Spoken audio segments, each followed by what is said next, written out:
Hola a todos, bienvenidos a mi canal Pensamos Hablando. Hoy vamos a discutir el capítulo 1, Interpretando nuestra realidad nacional. Antes de destacar algunos apartes del primer capítulo, ya mencionado, recordemos que la dictadura fujimontesinista no solo requirió para sostenerse en el poder de las Fuerzas Armadas, o sea, del copamiento de las Fuerzas Armadas, sino también del dominio del poder económico y, como sabemos muy bien, de la manipulación de los medios de comunicación, sino que además también fue imperativo controlar, y que no nos quepa la menor duda, al Ministerio de Relaciones Exteriores. Obviamente a través de ciertos funcionarios que se prestaron para diseñar una política exterior, ¿no?, a la medida de los intereses de la mafia fujimontesinista. Amén de diseñar una política exterior afín con los lineamientos de esta dictadura que fue caracterizada como cívico-militar. Empecemos entonces señalando que dentro de la producción académica no hay obra alguna que nos ayude a comprender la corrupción de forma minuciosa y con pruebas dentro del Ministerio de Relaciones Exteriores. Destaquemos algunos ejemplos. Existe la obra Fujimori y Montesinos, el Estado mafioso, de el sociólogo Manuel Dadmer, publicada el año 2001. En ella no encontramos referencia alguna sobre el particular. Igualmente sabemos la muy destacada obra que es de imperativa lectura, ¿no?, Historia de la corrupción de Alfonso Quirós, publicada el año 2013. En ella constatamos que en el capítulo 7, intitulado Conspiraciones corruptas, del año 1990 al 2000, se describe obviamente de manera muy precisa, muy detallada, cómo se estructuró toda la red de corrupción, ¿no?, en la época del gobierno fujimontesinista. Sin embargo, no se hace ninguna mención a ningún caso relacionado con la corrupción en la Cancillería, ¿no?, en el Ministerio de Relaciones Exteriores. Finalmente, podemos destacar el estudio que edita Felipe Portocarrero, intitulado El Pacto Infame, estudio sobre la corrupción en el Perú, publicado el año 2005.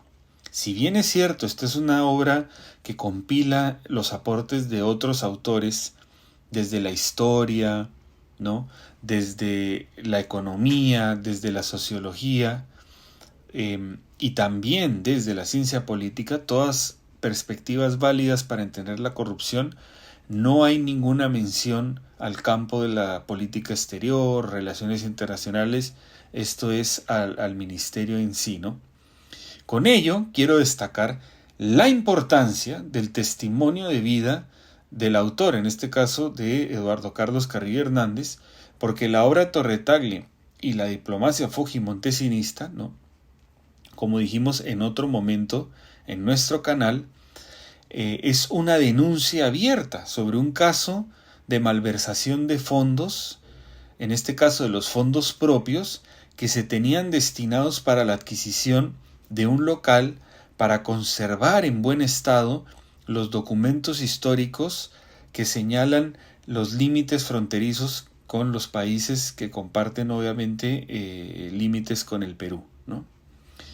Además, como mencionamos también en otro momento, se presenta la dinámica interna de una institución, ¿no?, que permitió que una cúpula de funcionarios corruptos, ¿no?, se enquistaran dentro de esta institución para obedecer todos los dictámenes que dictaba, digamos, la dictadura fujimontesinista, ¿no?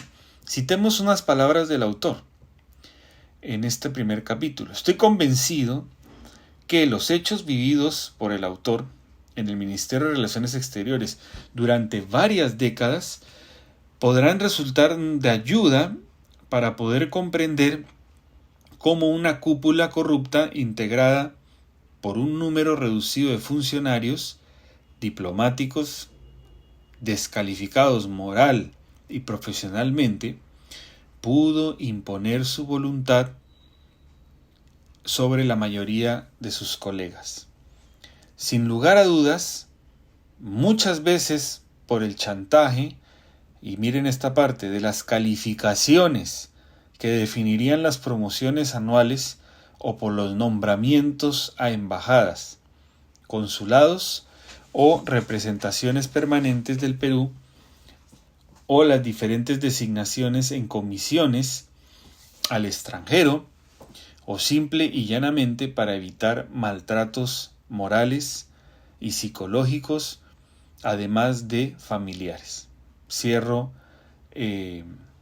parte de la cita. Podemos discutir este primer capítulo, pienso yo, en 3 partes. La primera responde a una pregunta que todos los peruanos nos hacemos en nuestro día a día. Y es una pregunta muy elemental, que remece lo intrínseco de nuestro ser y que obviamente está relacionada a nuestra propia existencia. ¿Qué representa o significa el ser peruano? La respuesta es compleja, pero para el común de las personas, de los ciudadanos de a pie, ¿no es cierto?, como nosotros, aquí presentes, ¿no?, puede ser que siempre estamos en un dilema, una suerte de entrampamiento entre 2 grandes contrastes, ¿no? El orgullo, primero el orgullo que tenemos de pertenecer a una cultura como la andina, representada principalmente por el legado de lo que quedó, ¿no?, de otras civilizaciones sintetizadas en lo que sería el imperio inca, ¿no? Y su contraparte, que es todo el proceso de destrucción durante la colonia, el proceso de colonización y la vida republicana, porque es durante esa etapa en que obviamente hubo explotación, destrucción, silenciamiento, ¿no?, de nuestro legado o pasado andino, ¿no? En otras palabras, superpuesta y asimilada a esta cultura como algo que ya no pertenecería más a nosotros, ¿no? A mi entender, esta es una opinión personal, ¿no? Es lo mismo que nos pasa cuando interiorizamos o queremos interiorizar la cultura andina como algo que no nos representa, ¿no?, o que se presenta como algo que es inferior.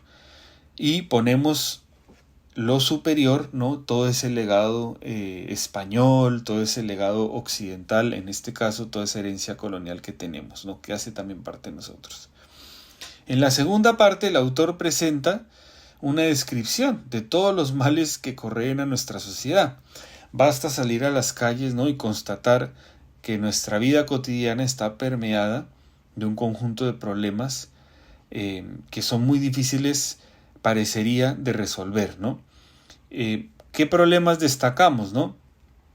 El tráfico, la mala calidad de las vías, la falsificación de documentos, todo lo que hace parte de, lamentablemente, nuestra informalidad, ¿no?, la inseguridad, todo el crimen organizado que conocemos y que nos pone en una situación de caos diario, el desorden, ¿no?, la falta de coordinación entre las autoridades, ¿no?, la no educación vial, ¿no?, y la prepotencia, obviamente, de algunos conductores, que va de la mano con la negligencia, ¿no?, la imprudencia en el exceso de velocidad, y de los peatones, ¿no?, que no tienen un criterio a la hora de utilizar las vías, ¿no?, las vías peatonales, ¿no?, el comercio informal, ambulatorio, ¿no?, todo es este conjunto de males, ¿no?, que hacen parte de nuestro diario vivir, ¿no?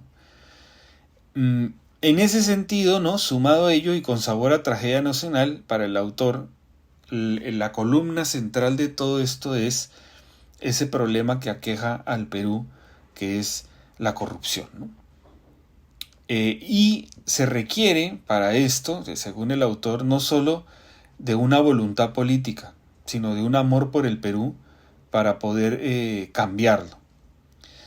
También es importante, y esta es a opinión personal, discutir creo yo, sobre qué democracia queremos para los peruanos, ¿no? En especial cuando vemos que los entes fiscalizadores se coaluden con el mal gobierno.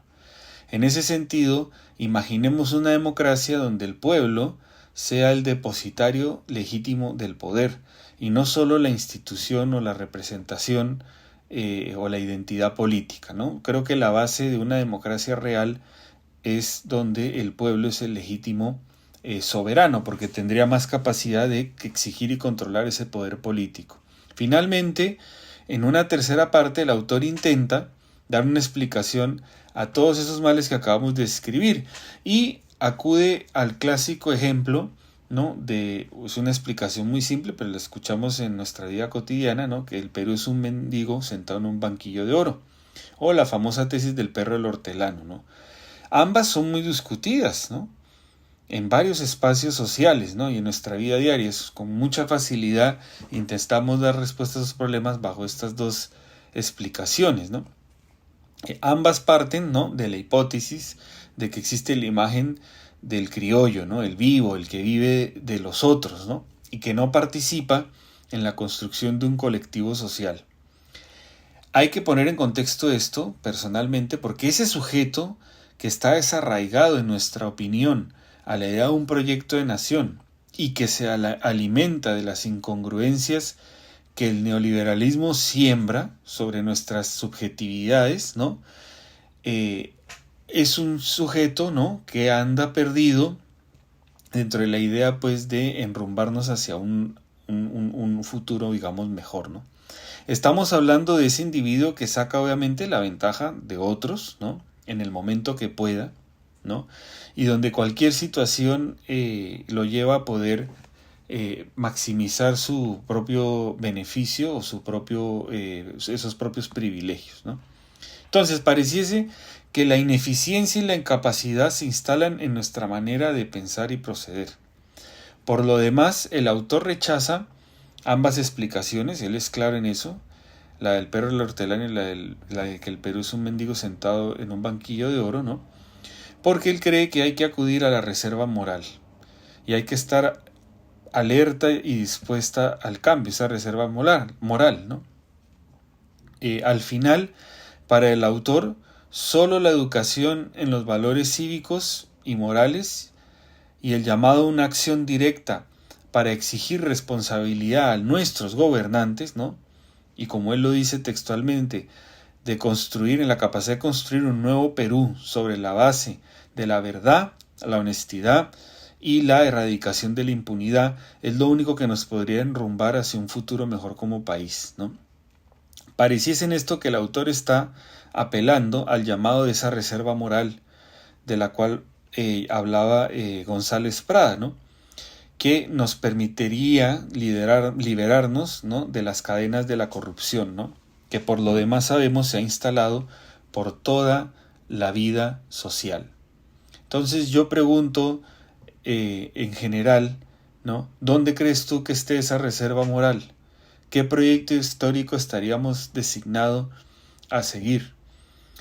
Nuevamente agradezco que tengas el tiempo de compartir, de comentar y te invito a que continúes siguiendo este canal Pensamos Hablando.